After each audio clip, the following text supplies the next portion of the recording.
يا بنو، كان في حاجة يا ابني ولا ايه؟ انت نايم؟ استنيك من بدري يا عم. لا يا عم متأخرش عليك، ده هي نص ساعة اللي كانت في الطريق. عايزك في الموضوع مهم. موضوع؟ موضوع ايه؟ مش عارف احمد والله اجيبها لك ازاي يعني. كنت نازل الشحن بتاعي هنا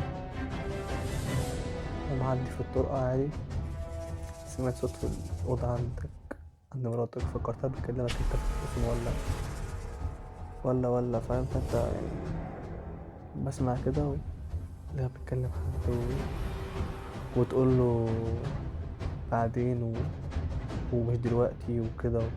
فكرتها في الأول انت بتكلمك يعني وكده، وانك انت يعني طمن عليها ولا قلت برن عليك اسهل الخط يكون مجرور ولا حاجه، ولا شيء الكلام ده خالص. ففهمت ان انا بتكلم حد. طب ايه المشكلة يا ابني؟ ما ممكن تكون بتكلم حد من قرايبها يعني، مش حوار، وانت عارف ان قرايبها كتير. في حد يعني معلش كلم قريبي يقول له حبيبي، تكلمه بسهوكه يا عم عيب. بقول لك مراتك بتكلم عليك واحد وانت مش عايز تفهم.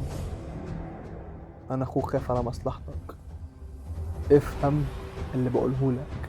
مراتك بتكلم عليك واحد، مش هقول لك تاني يا احمد. يا ابني انت هبل، انت بتتكلم عن مرات اخوك. لولا ان انت اخويا كان زمان طردتك من البيت دلوقتي. بس اقول لك حاجة، انا هعتبر يا عم ان كلامك صح، وما عنديش مشكلة في الكلام وهمشي وراك.